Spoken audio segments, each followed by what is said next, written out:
नमस्कार, मैं डॉक्टर मुकेश आप सभी का एक बार फिर से हार्दिक अभिनंदन करता हूं आपके चैनल एस्ट्रो नक्षत्र 27 पर। दोस्तों, अभी मैं आपके सामने उपस्थित हुआ हूं वृषभ राशि के जातकों के लिए वर्ष के अंतिम महीने दिसंबर महीने का मासिक भविष्य फल और मार्गदर्शन को लेकर। दोस्तों, जितने भी बड़े ग्रहों के गोचर थे वो ऑलरेडी हो चुके हैं। दिसंबर के महीने में कुल 6 तरह के छोटे छोटे परिवर्तन हैं जो कि आपकी जिंदगी को पूर्ण रूप से प्रभावित करने की क्षमता रखती है, उसके बारे में बात करूंगा। वहीं 30 अक्टूबर को हुए एक बहुत बड़े परिवर्तन के बाद पिछले 1.5 वर्षों से चला आ रहा एक पैटर्न टूट सा गया है। जी हां, मैं बात कर रहा हूं राहु और केतु के महापरिवर्तन की। क्योंकि 9 ग्रहों का हमारे जीवन पर बड़ा प्रत्यक्ष असर देखा गया। जैसे ही राहु ने 30 अक्टूबर को अपना राशि परिवर्तन किया तो आप वृषभ राशि के जातकों के लिए वो 12वें भाव से निकलते हुए एकादश भाव, जो कि लोगों का एक सपना होता है कि राहु मेरे एकादश भाव में गोचर करे तो मैं ये करूं, वहां आ चुके हैं। वहीं जो केतु 6ठे भाव में रोग शत्रु ऋण के भाव में गोचर कर रहे थे वो 5म भाव में अगले 1.5 वर्ष तक गोचर करेंगे। तो राहु और केतु का ये गोचर तो आपके लिए यूं कहो कि इस तरह के लाभ वाले गोचर पूरे जीवन में व्यक्ति को 3 से 4 बार मिलते हैं। और जब वो समय जीवन के पहले फेज में आता है तो उसमें आप बच्चे होते हैं, उस समय आप उसका कुछ ज्यादा फायदा ले नहीं पाते। जीवन के अंतिम पहर में अगर वो गोचर आते हैं तब भी आप उसका कुछ ज्यादा उपयोग नहीं कर सकते। तो कुल मिलाकर कहें कि अगर आप अभी वर्किंग हैं, करियर में कुछ अच्छा करना चाहते हैं, अच्छा लाभ कमाना चाहते हैं और अभी आपको यह गोचर मिल गया तो आप इसे कोई छोटा मोटा गोचर समझने की गलती ना करें, बाद में पछताना पड़ेगा अगर आपको जानकारी मिलेगी। राहु केतु के गोचर के साथ ही मैं यूं कहूंगा कि बृहस्पति भी एक्टिव हो गए। क्यों? गोचर तो अप्रैल में ही हो चुका था, अभी मैं सारे बड़े ग्रहों की बात कर रहा हूं, फिर मैं इस महीने के छोटे छोटे अल्प अवधि के गोचरों की बात करूंगा। जी हां दोस्तों, मेष राशि जो कि वृषभ राशि के 12वें भाव में बनती है, वहां पे देवगुरु बृहस्पति राहु के साथ गोचर कर रहे थे। राहु जब गुरु के साथ है तो एक चांडाल दोष का निर्माण हो रहा था। यह स्थिति वृषभ राशि के उन जातकों के लिए अच्छी बनी हुई थी जो विदेश से संबंधित गतिविधियां कर रहे हैं या विदेश में रह रहे हैं। लेकिन गुरु के डिस्टर्ब होने के कारण, चांडाल दोष में होने के कारण, कुछ ऐसे भी वृषभ राशि के जातक होंगे जो जिनकी कुंडली में गुरु की प्लैनेट होंगे और जब वो गोचर में डिस्टर्ब थे तो कहीं ना कहीं वो डिस्टर्बेंस आई होगी। गोचर में विदेश के लाभ को दिखा रहे थे, लेकिन जिन वृषभ राशि के जातकों के की प्लैनेट होंगे उन्हें तो डिस्टर्बेंस आएगी ना। हां, मान लो कि मैं वृषभ राशि का जातक हूं, मेरे की प्लैनेट है शनि या मंगल या कोई और। अब बृहस्पति जब राहु के साथ 12वें में रहेंगे तो मुझे कोई फर्क नहीं पड़ेगा, मुझे लाभ ही होगा, क्योंकि मुझे गुरु से कोई खास लेना देना नहीं। वो हो सकता है त्रिष्ठाय के स्वामी हो, छठे के स्वामी हो, अष्टम के स्वामी हो। की प्लैनेट का मतलब है कि आपके योग कारक ग्रह या लग्नेश या त्रिकोणेश वो डिस्टर्ब नहीं होने चाहिए कुंडली के अंदर। तो जैसे ही 30 अक्टूबर को राहु का गोचर हुआ, गुरु 12वें भाव में एकदम स्थिर हो गए, क्योंकि उनकी सीधी 7वीं दृष्टि 6ठे भाव पर जा रही है, जो स्ट्रगल का भाव होता है, रोग शत्रु ऋण का भाव होता है, प्रतियोगिता का होता है, स्ट्रगल का होता है, नौकरी का होता है। हमारे जीवन में जो लालसाएं हैं, जो लालच है, जो एक सपने को पाने की जो एक कशक है, उसका भाव होता है। अब वहां देवगुरु बृहस्पति की डायरेक्ट दृष्टि आएगी तो मजा तो आएगा लाइफ में, काम तो बनेंगे, ईएमआई के बोझ कम होंगे, शत्रुओं पर विजय मिलेगी, स्वास्थ्य लाभ रहेगा, ये तो चीजें होंगी होंगी। 12वें से कनेक्शन बनाने के साथ जब दृष्टि आती है ना, और एकदम शुद्ध सात्विक दृष्टि आएगी, तो जो आपका अशुभ भाव है उस पर अगर दृष्टि आई तो उसकी अशुभता कम हो जाएगी, वहां का अप्रोच लेवल बढ़ जाएगा आपके ऊपर, आप उस पर विजय हासिल करने लगेंगे। छठे भाव पर ही दृष्टि नहीं है, उनकी 9वीं दृष्टि अष्टम भाव पर भी है। तो अचानक होने वाली कोई सडन लॉस या कुछ ऐसी घटनाएं जो लाइफ में अनवांटेड होती है, वो उसे भी होने से रोकेंगे। तो राहु केतु अच्छे पोजीशन पे, गुरु बिल्कुल एक्टिव और अभी वक्री भी स्थिति में 31 दिसंबर तक एकदम उच्च के ग्रह का फल देते हुए। तो दोस्तों, अगर आप वृषभ राशि के जातक हैं और विदेश से संबंधित कोई गतिविधियां पेंडिंग थी, प्रोसीड कीजिए।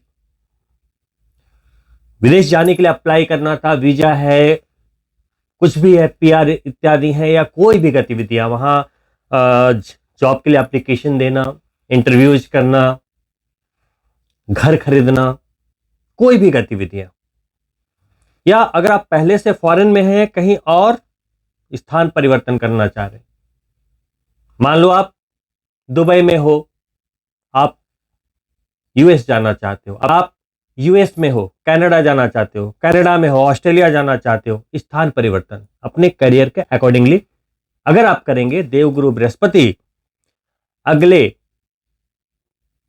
5 महीनों तक जबरदस्त सपोर्ट में विदेशी गतिविधियों के लिए। और चूंकि 12वें भाव में है, अष्टम पे दृष्टि है, छठे पे दृष्टि है, कोई स्ट्रगल नहीं आने देंगे, कोई बाधा नहीं आने देंगे, कोई नुकसान नहीं होने देंगे। आपके जो स्वामी है शुक्र के, उनके परम प्रिय मित्र जो हैं शनिदेव, जिनके खराब स्थिति में होने के कारण अमूमन जिंदगी में काफी स्ट्रगल आते हैं, कठिनाइयां आती हैं, स्लो मोशन आते हैं, वो अभी शश राजयोग बनाते हुए आपके दशम भाव में गोचर कर रहे हैं। मानता हूं कि अप्रैल से जब वो वक्री स्थिति में आए थे तो कहीं ना कहीं करियर वाले स्थान पे आपको काफी मुश्किलें हुई, परेशानियों का सामना करना पड़ा, बनती चीजें बिगड़ी भी, लेकिन लकी हो बीते 5 नवंबर को मार्गी हो चुके। तो कुल मिलाकर सारे के सारे 4 बड़े ग्रह अच्छी स्थिति में आपके लिए आ चुके हैं। अब बात करते हैं दिसंबर के महीने के गोचर की। दोस्तों, 2020, 21, 22, 23, अब 24 आने को है, पता नहीं कितने साल बीतते जा रहे हैं। हमें इस महीने, दिसंबर के महीने में पूछना पड़ेगा अपने आप से कि क्या हर साल जो हम अचीव करना चाहते थे हमने किया? क्या हमारे सपने पूरे हो रहे हैं, या हम उस दिशा में सही बढ़ रहे हैं या नहीं बढ़ रहे हैं? एक्चुअली नहीं तो 2024 भी यूं ही बीत जाएगा। क्यों कह रहा हूं? बात बड़ी स्पष्ट है। 2024 शनिदेव का साल है, और शनिदेव अभी शश राजयोग में 2 साल आप वृषभ राशि के जातकों को करियर के भाव को ब्लेस कर रहे हैं। बहुत बड़ी बात है।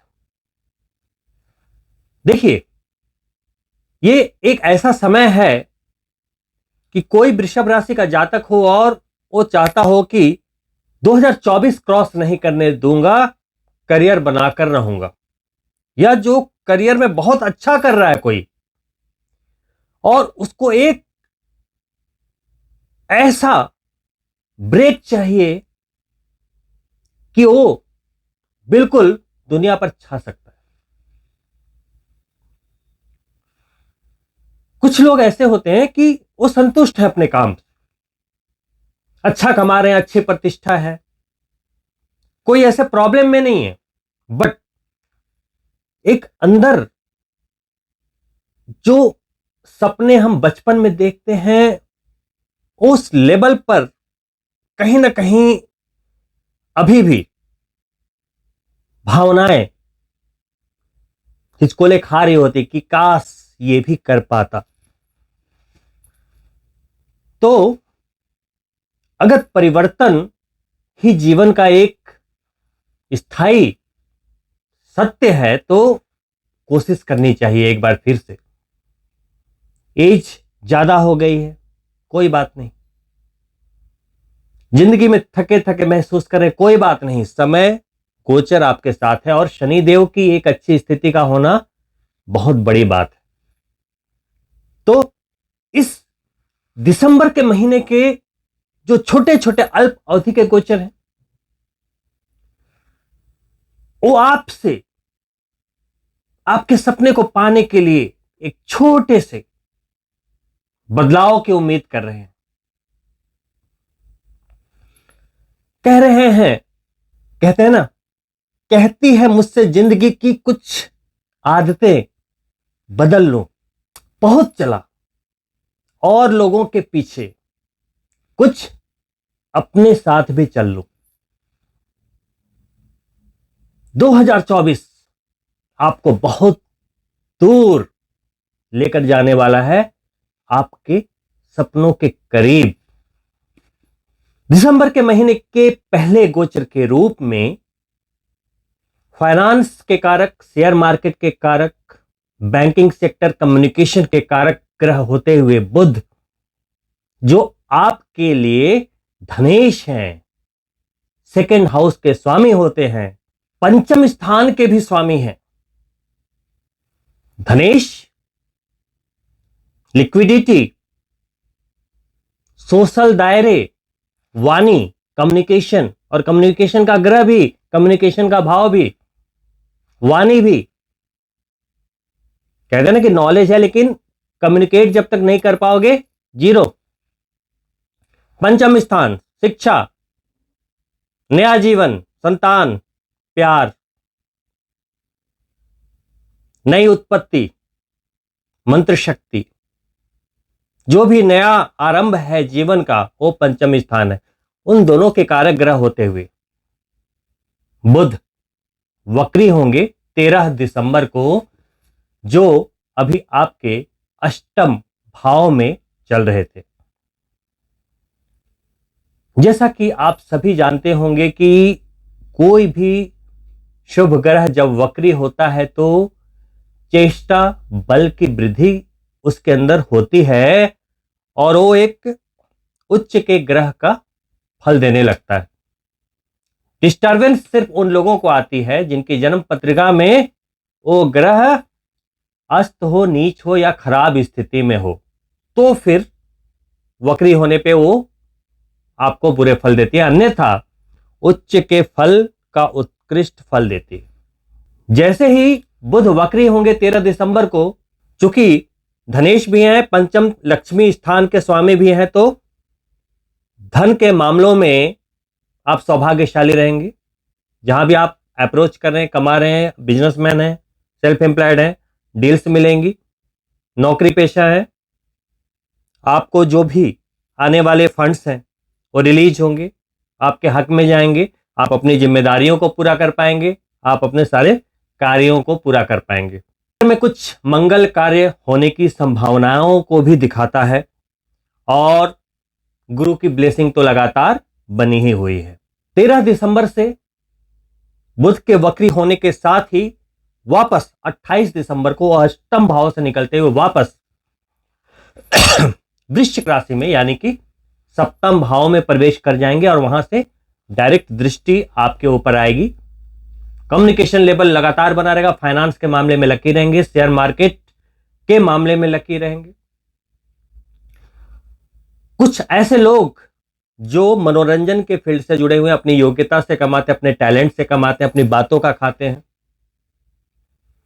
काउंसलिंग करते हैं, उनके लिए बेहतर समय। विद्यार्थियों के लिए बेहतर समय। बुध यानी बुद्धि, इंटेलिजेंस,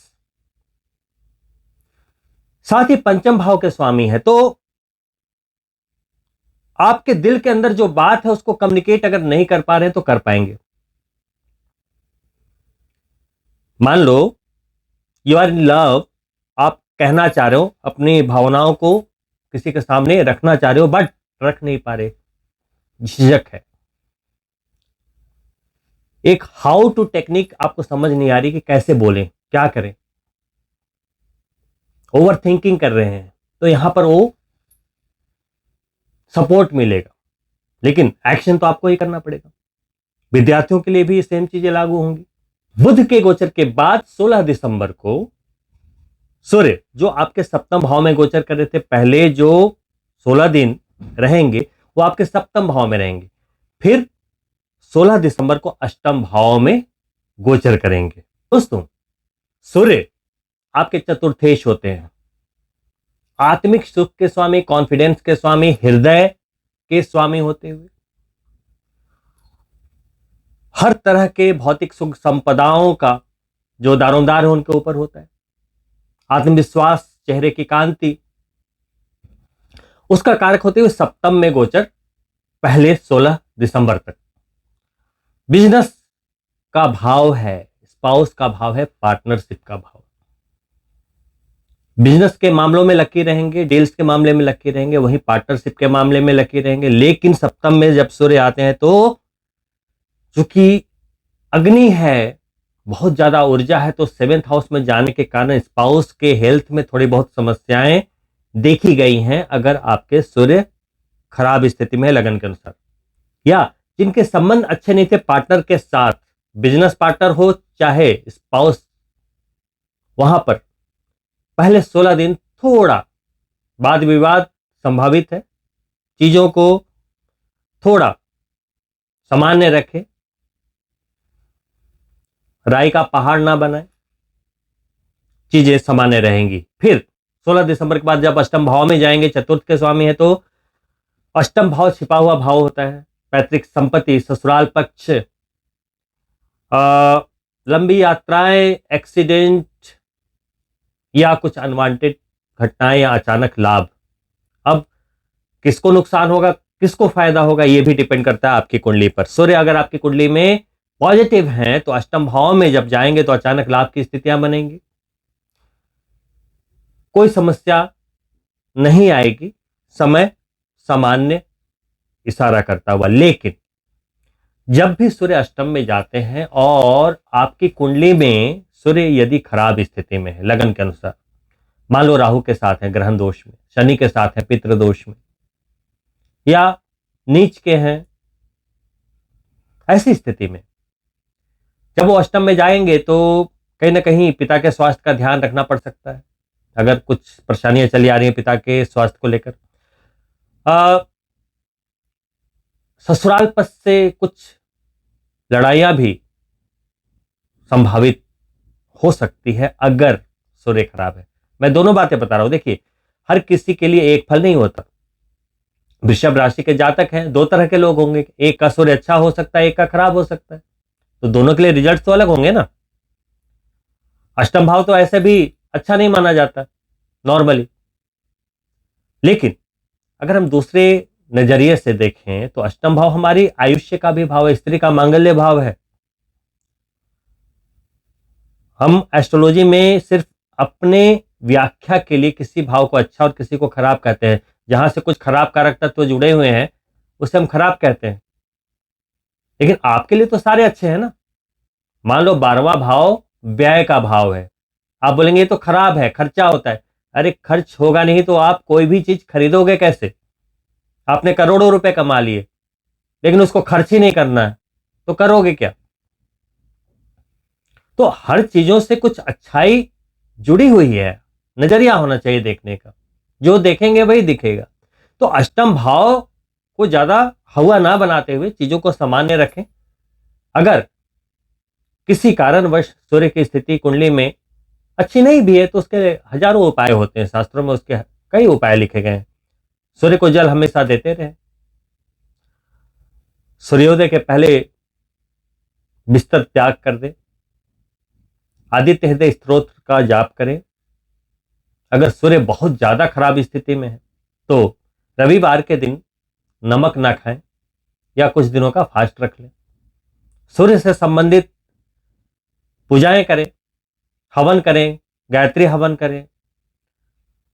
साथ ही हर महीने के शुक्ल पक्ष की षष्ठी और सप्तमी तिथि सूर्य के लिए विशेष माने गए हैं, जिसमें आपको ज्ञात होगा कि जो छठ पूजा भी की जाती है तो जो संध्या समय का अर्घ होता है, अर्घ्य होता है, वो शाम में षष्ठी तिथि को दिया जाता है और जो सुबह का अर्घ्य होता है सूर्य देव के निमित्त वो सप्तमी तिथि को वो दी जाती है।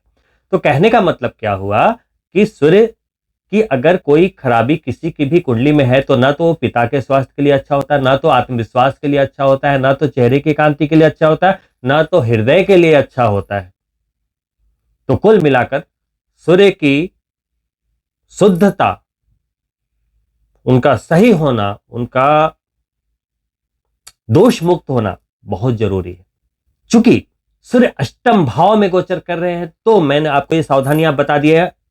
चीजों को समान रखिए, कोई बहुत ज्यादा घबराने की आवश्यकता नहीं है। चलिए बढ़ते हैं अगले गोचर की ओर, जो है आपके राशि के स्वामी शुक्र देव का गोचर। धन, वैभव, हर तरह के सुख सौंदर्य का कारक ग्रह, जो अभी आपके ही स्वामी शुक्र की दूसरी राशि तुला में आपके छठे भाव में गोचर कर रहे थे, स्व राशि में। बहुत अच्छी स्थिति बनी हुई थी शुक्र देव की।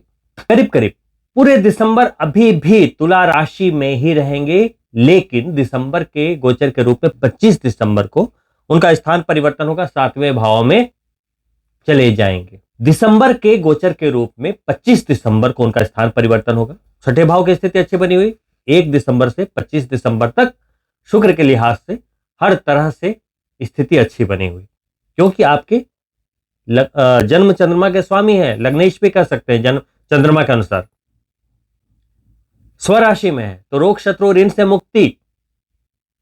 तो ऋण से मुक्ति कब होती है? जब पैसे इतनी मात्रा में आए कि आप ऋण को चुका पाए, तो कोई स्ट्रेस नहीं होता। अमूमन आज के डेट में हर किसी का कुछ न कुछ कर्ज तो होता ही है, क्योंकि आपके राशि के स्वामी हैं, शुक्र की स्थिति को अच्छी की हुई है, तो आपको ना तो स्ट्रेस का अनुभव होगा कर्ज के लिए, ना तो शत्रु आप पर हावी होंगे, ना ही कोई हेल्थ की प्रॉब्लम महसूस होगी जब तक ये तुला राशि में। फिर 7वें में आएंगे, वैवाहिक जीवन के कारक है, 7वें भाव में आएंगे, बिजनेस बढ़िया चलेगा, स्पाउस के साथ स्थितियां अच्छी बनेगी। अगर कोई वाद विवाद थी तो वहां मधुरता कायम होगी, बिजनेस पार्टनर के साथ भी अच्छी रहेगी। और छठे भाव में जब तक है, तुला राशि में खुद स्वयं ही है, तो कोई ऐसे चिंता की कोई आवश्यकता नहीं, क्योंकि छठा भाव नौकरी का भी भाव है। नौकरी वाले लोगों के लिए, जो वृषभ राशि के जातक है, उनके लिए एक अच्छी स्थिति बनती हुई, पैसे की आवक बनी रहेगी। जब वो छठे भाव में है तो 12वें भाव को दृष्टि दे रहे हैं, और 12वें भाव में मैंने पहले बता दिया, गुरु पहले से छठे भाव को देख रहे हैं, तो शुक्र की दृष्टि गुरु पे है, गुरु की दृष्टि शुक्र पे है।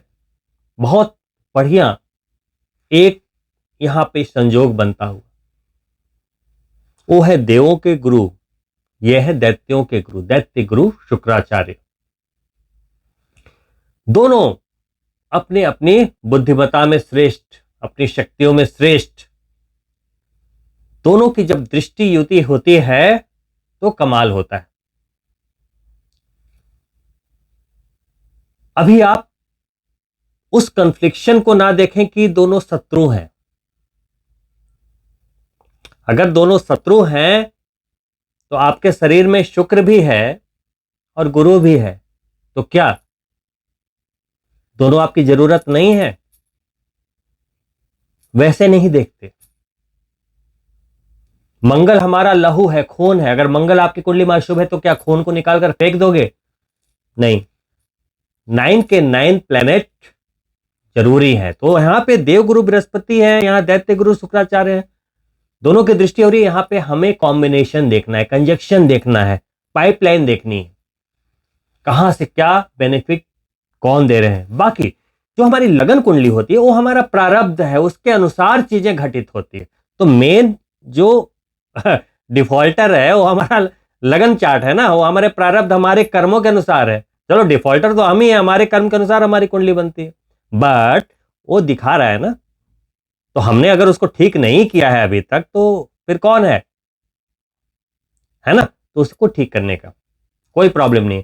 तो शुक्र की स्थिति अच्छी बनी हुई, पहले 25 दिन छठे भाव में भी और फिर सातवें भाव में भी बहुत अच्छी स्थिति को, हर तरह से पैसे, धन लाभ और नौकरी प्लस बिजनेसमैन को हर तरह से सपोर्ट मिलता हुआ।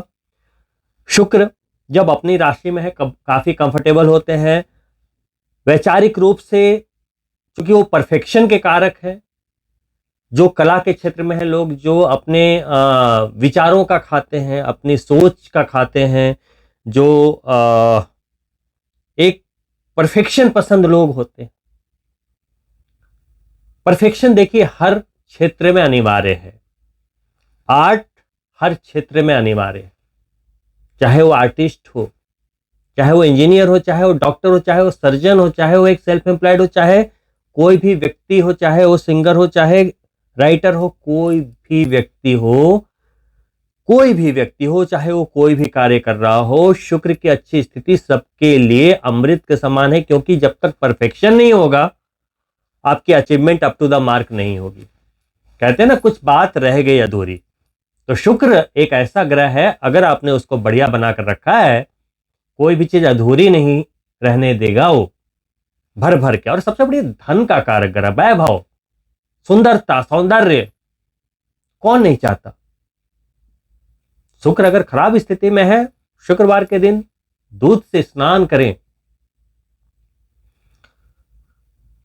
यह भी नहीं कर सकते, नहाने के जल में 2 टिक्कियां कपूर की डाल दें नहाने के पहले।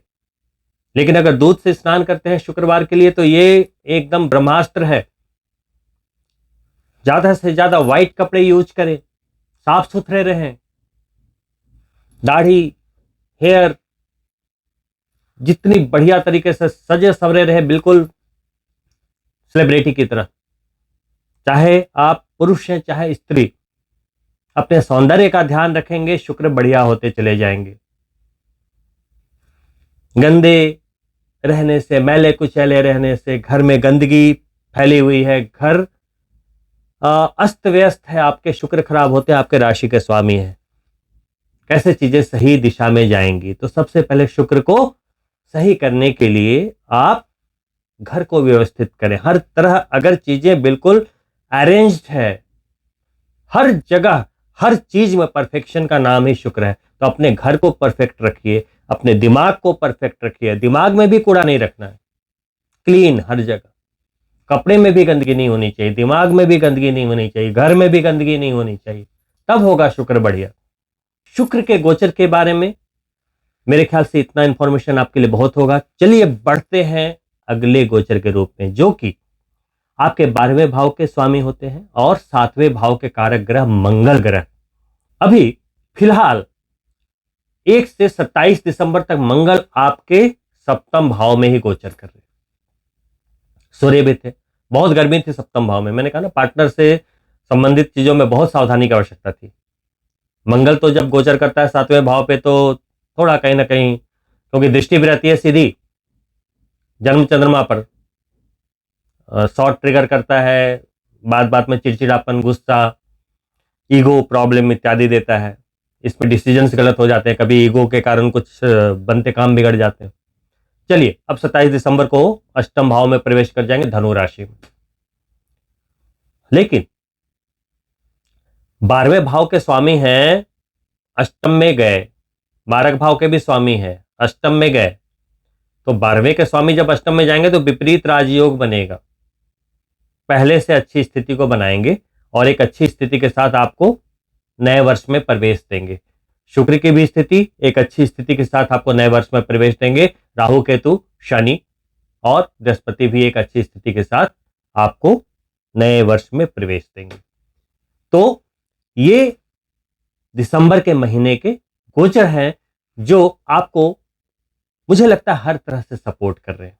दिसंबर के महीने में अमूमन सूर्य और मंगल आपके 7वें भाव में काफी समय बिताने वाले हैं, 16 दिन मिनिमम। उसके बाद वो निकलेंगे, मंगल फिर भी रहेंगे 27 तक। तो एक लंबा समय देखिए, अमूमन देखा गया है कि सूर्य जब जन्म कुंडली में पीड़ित हो या राहु केतु या शनि के साथ हो, ग्रहण दोष में या पितृदोष में, तो व्यक्ति में आत्मिक संतोष की कमी देखी गई है। पिता के स्वास्थ्य में भी थोड़ी कमजोरी देखी गई है। साथ में एडमिनिस्ट्रेशन के साथ बहुत बड़े टकराव को भी देखा गया है, या एडमिनिस्ट्रेशन के द्वारा काफी पीड़ा भी देखी गई है। ऐसे केस में देखिए, एक्चुअली ग्रहण दोष या पितृदोष का संबंध इस जन्म से होता ही नहीं। ये हमारे पूर्व जन्म में किए गए कुछ ऐसे कर्म हैं जो कि हर पल हमें इस जन्म में पीड़ा पहुंचाकर अपना हिसाब बराबर कर रहे हैं। तो जो भी हमें मिलता है ना, उसे हंसते हुए स्वीकार करना चाहिए।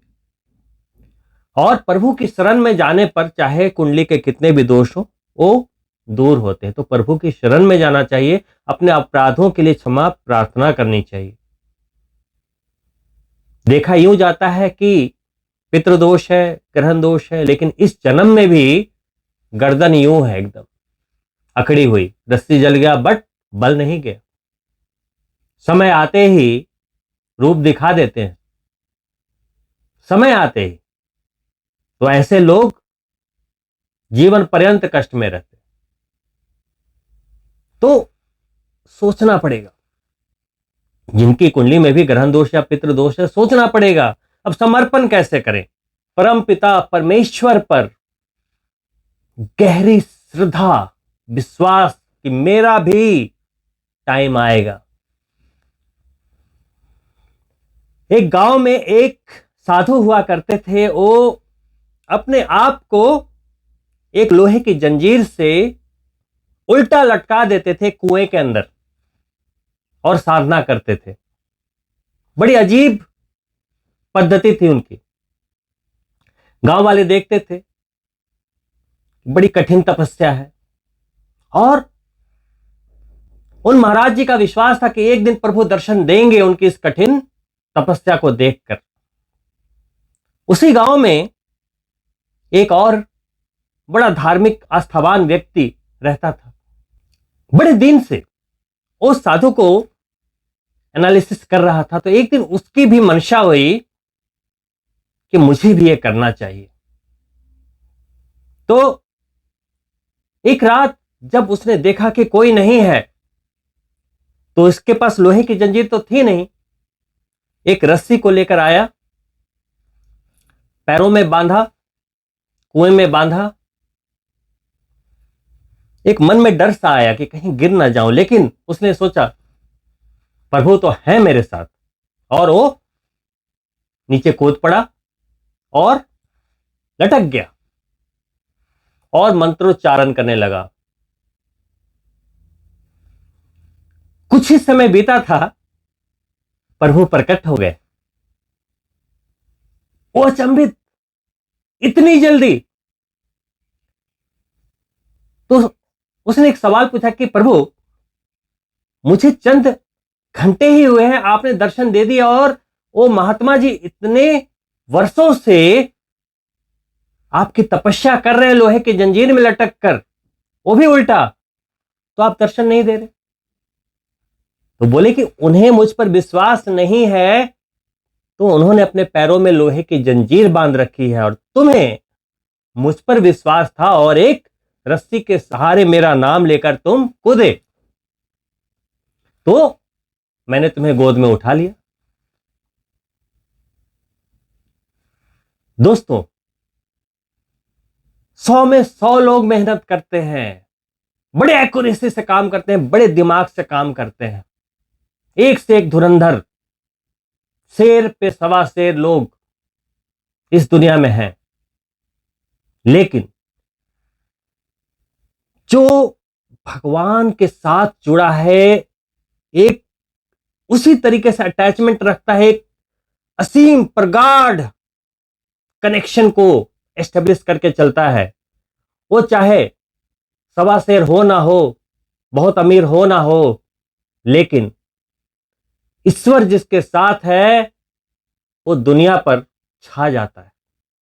जब इस तरीके से आप भी भगवान से जुड़ेंगे तो आपकी कुंडली के समस्त दोष अपने आप नतमस्तक हो जाएंगे और इस जीवन में आप सफलता को प्राप्त करेंगे। तो देखिए, आने वाले वर्ष में धमाका करने के लिए, अपने लक्ष्य को हासिल करने के लिए, अपने सपनों को और गति देने के लिए और उड़ान देने के लिए हमें कुछ बदलाव करने होंगे अपने आप में। आइडियाज बहुत होते हैं हमारे पास, लेकिन इंप्लीमेंटेशन नहीं होती, क्योंकि फियर ऑफ लॉस होता है, डर होता है कि अगर मैं ये करूंगा तो कहीं नुकसान ना हो जाए। क्यों? और ये बताता कौन है कि नुकसान हो जाएगा?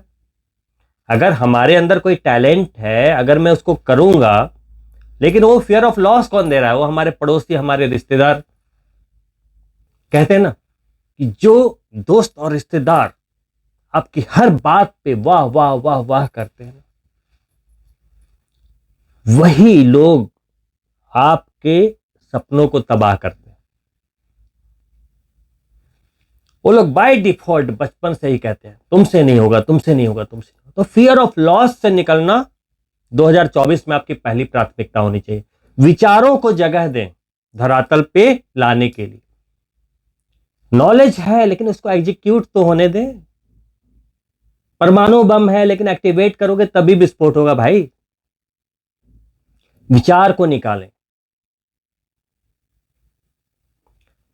विचार आया, एक्शन करें, कोई ऑब्स्टिकल को ना आने दें। या तो आप सक्सेसफुल होंगे या तो फेल होंगे, लेकिन सक्सेसफुल होंगे तो बेहतरीन। अगर सक्सेसफुल नहीं भी होते हैं तो आपको एक तजुर्बा होगा, फिर आप एक कदम आगे बढ़ेंगे। कोई ऐसा व्यक्ति आज तक नहीं है जिन्होंने संघर्ष नहीं देखा और सीधा वो सफल हो गए। संघर्ष सिर्फ एक माइलस्टोन है जो ये बता रहा है कि आप चल रहे हो, जिंदा हो। तो वो रास्ते के कुछ ऐसे पत्थर होते हैं जो सफलता की राह में मिलते हैं, जिसे हम स्ट्रगल कहते हैं। तो उसको पार करना है, उसको पार करना है, उसमें कोई स्ट्रेस नहीं लेने का। अब 2024 में बेहतरीन कार्य ये करना है। एग्जाम्पल देता हूं कि 365 दिनों को आप क्रिकेट के 365 बॉल समझ लीजिए। अब क्रिकेट के मैदान में क्या होता है? हर बॉल में, हर ओवर में सिक्सर और फोर लगना कोई जरूरी तो नहीं है। कोई ऐसा गेंदबाज आया, कोई ऐसा बॉलर आया जो कमजोर है, तो सिक्सर मारो, फोर मारो।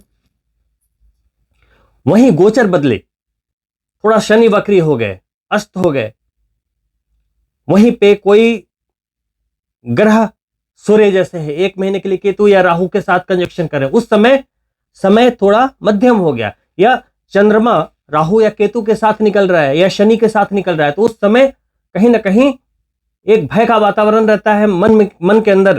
तो वो दिन हम आराम से निकालेंगे, यानी कि बॉल को डिफेंड कर लेंगे। और जैसे ही वो निकल के अच्छी पोजीशन में गया, फिर सिक्सर। तो 365 बॉल में हर बॉल में 6 नहीं लगेगा, हर बॉल में 4 नहीं लगेगा, किसी में 1 भी लगेगा, और कोई बॉल ऐसा भी होगा कि आपको डिफेंड करना पड़ेगा, विकेट बचानी पड़ेगी। उसी तरीके से जनवरी से लेकर दिसंबर हर महीना ऐसा नहीं होगा कि आप बिल्कुल प्रमोशन पे प्रमोशन लेते जाओ, डील पे डील करते जाओ। होगी, चीजें होंगी। कुछ महीने जब शांति के आएंगे, स्ट्रगल के आएंगे, रन नहीं बन रहे होंगे, आप खामोश रहिए, अपनी तैयारी को और बढ़ाइए। जब कठिन समय आता है जीवन में तो भगवान क्या कहते हैं? तैयारी करो, पैनिक नहीं होना, सब्र करो, सब्र, धैर्य। और जैसे ही फिर बॉलर चेंज हो, जैसे गोचर बदलते रहते हैं ना, अभी बुध इस भाव में गया, फिर शुक्र इस भाव में, फिर मंगल इस भाव में, उसी तरीके से बॉलर भी चेंज होंगे। कभी मंगल जैसा आक्रामक बॉलर आएगा हमारे शामी की तरह, और कभी कोई ऐसा बॉलर भी आएगा जो कि बहुत बाउंसर या बहुत टेक्निकल बॉलिंग नहीं करता, तो उस पर आप छक्के भी मार पाओगे। तो समय बदलता है, सामने जो आपका अपोनेंट है वो बदलता है, तो गोचर भी वैसे ही है। 9 के 9 ग्रह आपके साथ नहीं होते, तो जब अच्छे गोचर हो जम के आप काम करो, रन बनाते चले जाओ, एक बड़ा स्कोर खड़ा कर दो अपने सपने के लिए। लाइफ में हर अचीवमेंट के लिए बिल्कुल फाइटिंग स्पिरिट रखनी है, बिल्कुल स्पोर्ट्समैन जैसे होते हैं। हार भी गए तो अगली बार जीतेंगे, गिरेंगे फिर उठकर खड़े होंगे। वो कभी टेंशन नहीं लेते। हमारे साथ क्या होता है कि थोड़ी सी सफलता क्या मिल गई, ईगो सिर पे। देखो लाइफ में क्या होता है ना, क्यों उतार चढ़ाव होता है, क्यों स्ट्रगल आते हैं। देखो जब आप कैरम खेलते हो, आपका अपोनेंट अगर कमजोर है, या क्रिकेट है, कोई भी गेम ले लो आप, सामने वाली टीम अगर कमजोर है, आप बार बार जीतोगे, क्योंकि सामने दम ही नहीं है किसी में।